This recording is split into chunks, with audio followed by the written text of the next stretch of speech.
Nada laras yang mendayu mengingatkan benak pada suasana kota ini. Yogyakarta, kota bernuansa budaya, kaya akan keindahan sebagai wujud kearifan lokal masyarakat sejak lahirnya kota ini. Dedap tidak para bawaning ratri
Berawal dari perjanjian Giyanti pada tanggal 13 Februari 1755. Ditandatangani oleh Kompeni Belanda, Gubernur Nicolaas Harting atas nama Gubernur Jenderal Jacob Mozel. Dengan isi perjanjian tentang pembagian negara Mataram menjadi dua. Setengah masih menjadi hak Kerajaan Surakarta dan setengahnya lagi menjadi hak Pangeran Mangkubumi.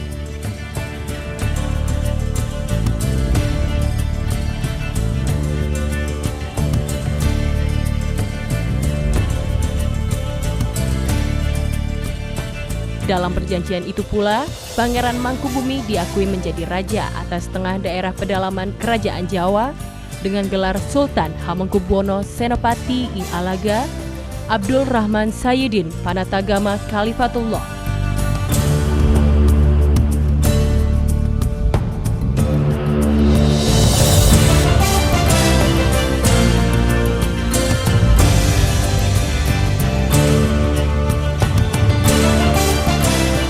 Setelah perjanjian itu, Sultan Hamengkubuwono ke-1 segera menetapkan bahwa daerah Mataram yang ada di dalam kekuasaannya itu diberi nama Ngayogyakarta Hadiningrat dan beribu kota di Ngayogyakarta atau lebih dikenal dengan kota Yogyakarta.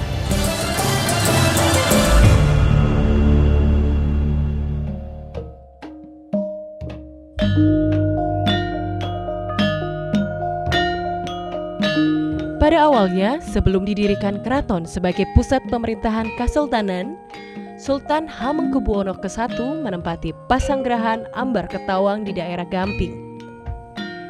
Setelah 1 tahun berlalu, beliau kemudian pindah menetap di Keraton Ngayogyakarta Hadiningrat, dan dari sinilah awal lahirnya kota Yogyakarta.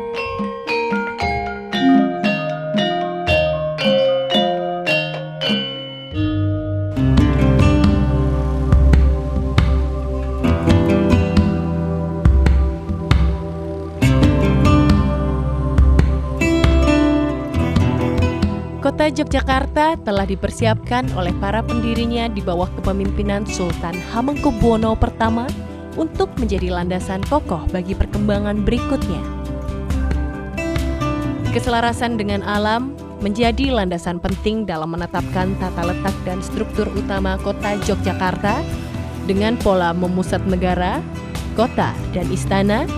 Yogyakarta disusun menyimbolkan kesatuan dan keterpaduan.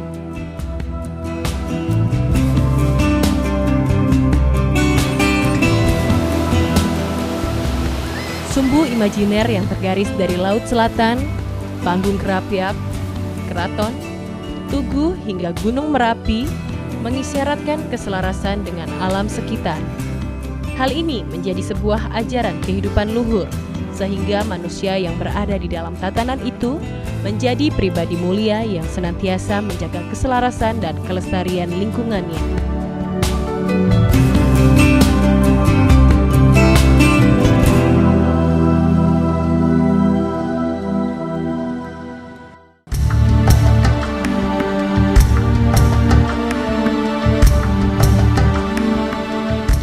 Margatama, juga menjadi salah satu kesatuan struktur jalur utama keraton yang mencakup jalanan Malioboro, Margomulyo, dan Panguragan.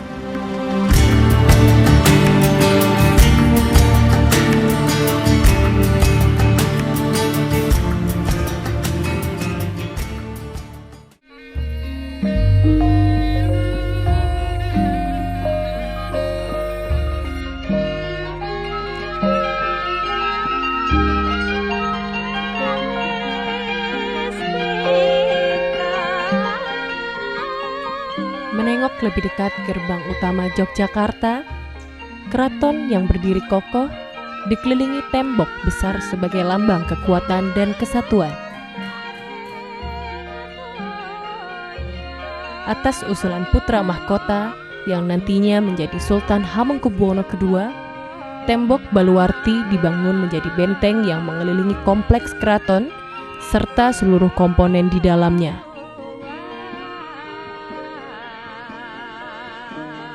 Hal ini bercermin dari istana leluhur yang berada di kota gede yang juga memiliki benteng yang berfungsi sebagai pertahanan untuk menanggulangi serangan dari luar sekaligus sebagai simbol yang melambangkan pusat semesta.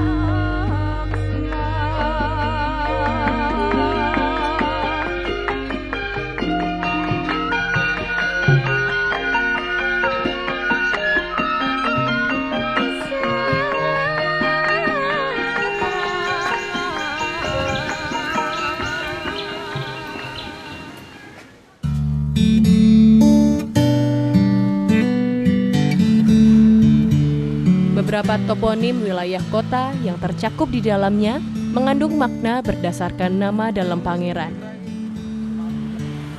Kampung Wijilan berada di sekitar dalam Kanjeng Raden Tumenggung Wijil, suami Gusti Kanjeng Ratu Dewi, putri ke-38 Hamengkubuwono VII.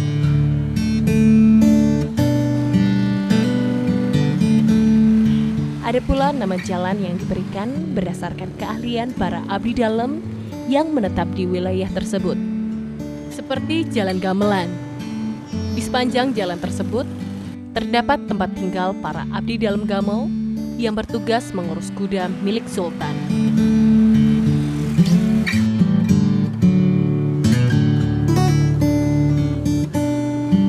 Secara administratif, kampung ini berada di Kelurahan Panembahan, Kecamatan Kraton.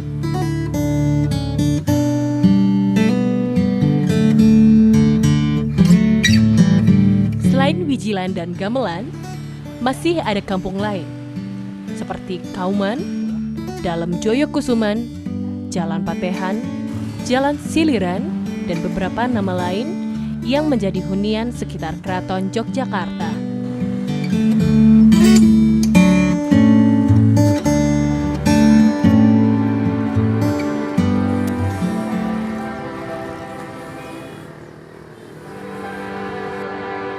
Waktu terus berjalan seiring perkembangan wilayah keraton.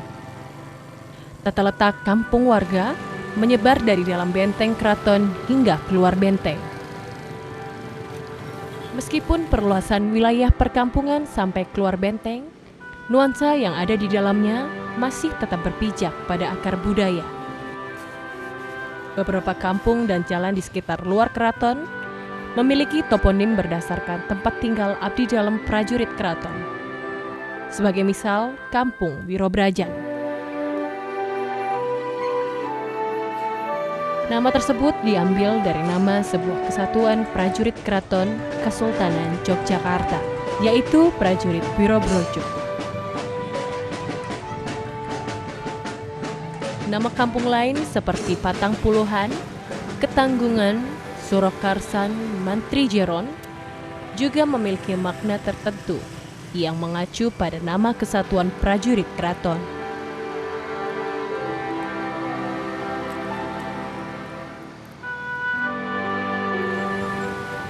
Selain itu, ada pula nama Jalan Bugisan, Jogokaryan, dan Prawiro Taman.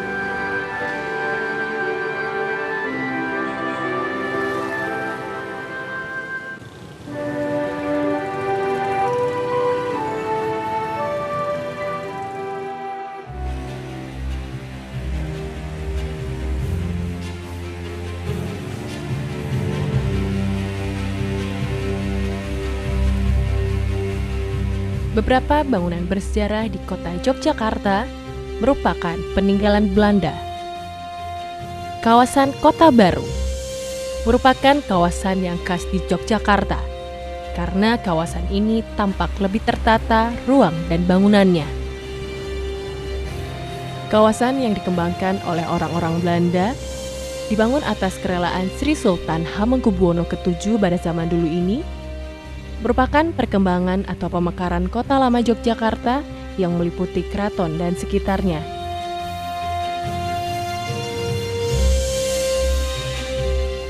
Sama seperti Kota Baru, Bintaran merupakan kawasan hunian alternatif bagi orang Belanda yang menetap di wilayah Indonesia. Bintaran berkembang seiring laju zaman. Bermula dari wilayah kediaman Pangeran Haryo Bintoro, kawasan ini berkembang menjadi area pemukiman Indise pada tahun 1930-an.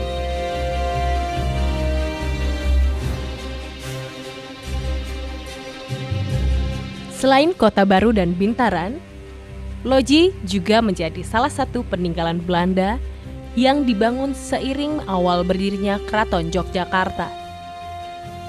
Loji tertua di Yogyakarta adalah Benteng Pradebo. Bangunan benteng yang sering disebut dengan loji besar atau loji gede dibangun pada tahun 1776, hanya 2 tahun berselang setelah berdirinya Keraton Yogyakarta. Benteng yang semula bernama Brastenburg konon sengaja didirikan oleh Belanda di poros keraton hingga Tugu agar dapat mengawasi aktivitas Keraton Yogyakarta.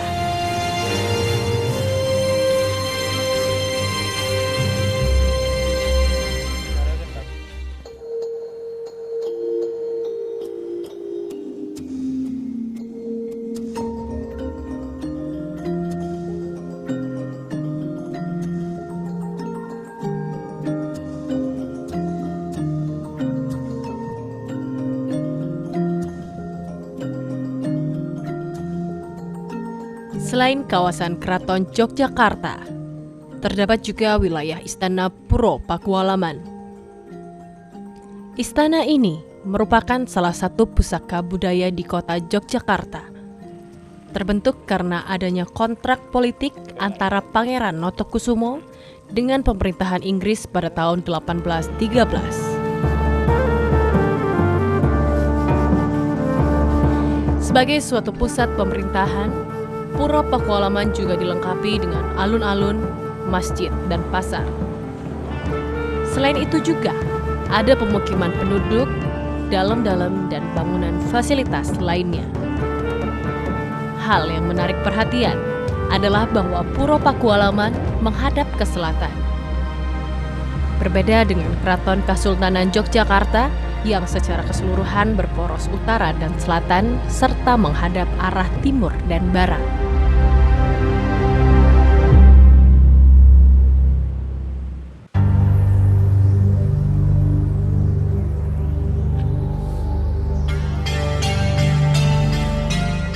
Pada abad ke-8, wilayah Mataram Jogja merupakan pusat kerajaan Mataram Hindu yang menguasai seluruh Pulau Jawa. Kerajaan ini memiliki kemakmuran dan peradaban yang luar biasa sehingga mampu membangun candi-candi kuno dengan arsitektur yang megah, seperti Candi Prambanan dan candi-candi Hindu yang lain. Namun pada abad ke-10, kerajaan tersebut memindahkan pusat pemerintahannya ke wilayah Jawa Timur.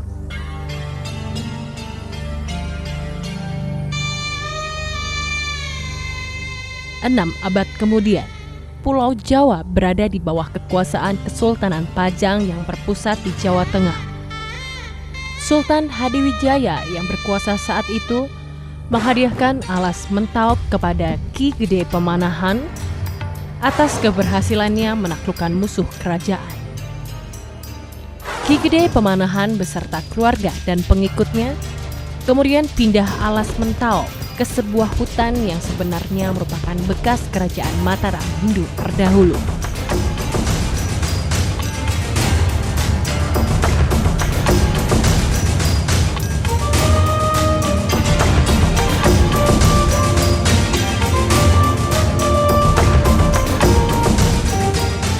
Sejarah memang terus bercerita dari masa ke masa.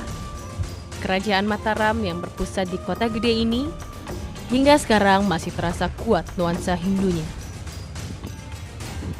Berbagai peninggalan sejarah seperti makam para pendiri kerajaan, masjid, rumah tradisional dengan arsitektur Jawa yang khas, toponim perkampungan, hingga perutuhan benteng bisa ditemukan di Kota Gede. Sebagai kota tua bekas ibu kota kerajaan, Kota Gede merupakan kota warisan yang amat berpotensi bagi kemakmuran masyarakatnya.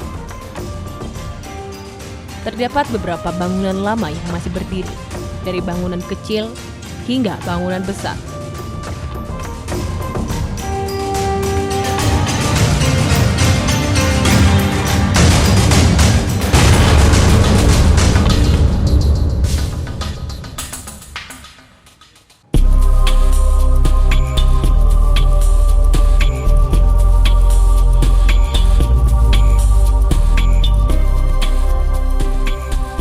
Tata kota kerajaan Jawa biasanya menempatkan keraton, alun-alun, dan pasar dalam poros selatan utara.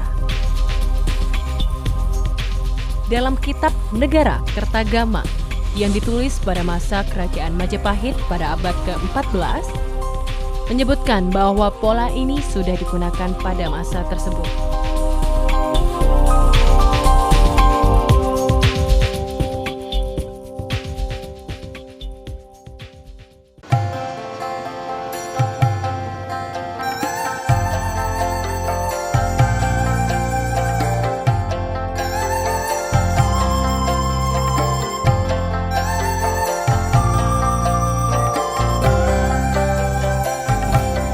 Beberapa peninggalan Belanda yang penting untuk diketahui adalah keberadaan jalur kereta api yang melintas di kota ini. Sejarah mengungkapkan bahwa jalur kereta api mulai dibangun melintasi kota Yogyakarta pada tahun 1887.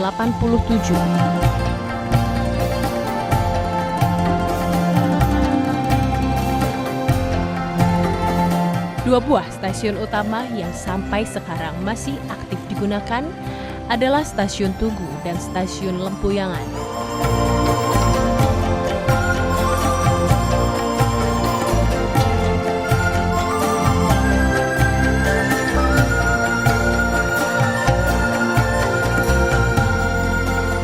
Kawasan lain yang merupakan peninggalan pemerintahan kolonial Belanda saat itu adalah bengkel kereta api yang berada di wilayah Pengok. Bukti lain yang mendukung adalah bangunan perumahan di sekitar bengkel rel kereta api tersebut merupakan rumah-rumah loji dengan arsitektur gaya Belanda.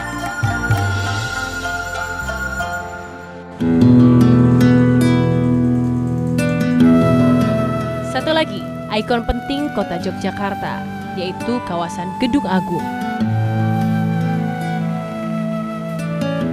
Di sebelah utara Gedung Agung berdiri sebuah jam kota atau stat clock.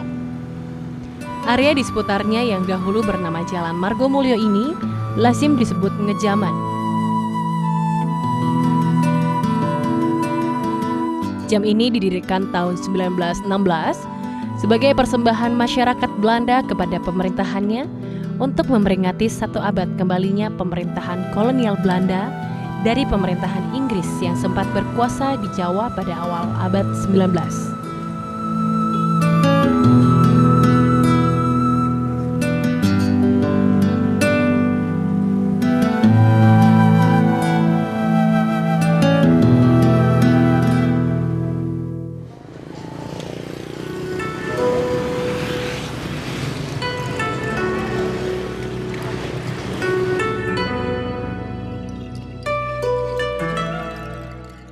Kota Yogyakarta menjadi salah satu kota di Indonesia yang dihuni oleh beberapa etnis non-lokal, seperti etnis Cina atau Tionghoa.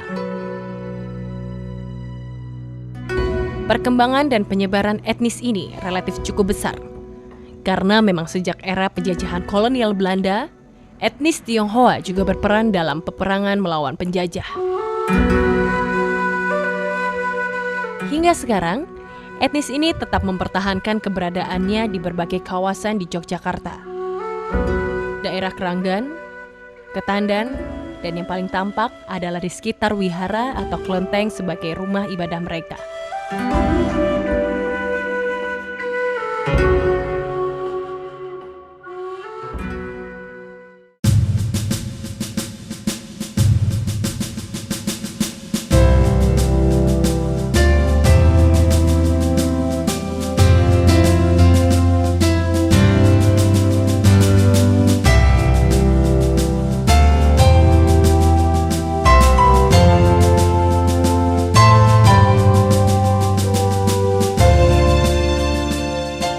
Demikian banyak peninggalan sejarah yang tersebar di kota Yogyakarta.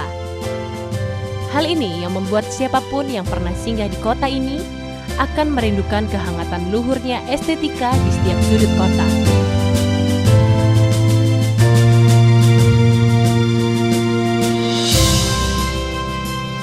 Yogyakarta, kota pusaka yang mampu mempertahankan nilai-nilai luhur budaya bangsa Indonesia.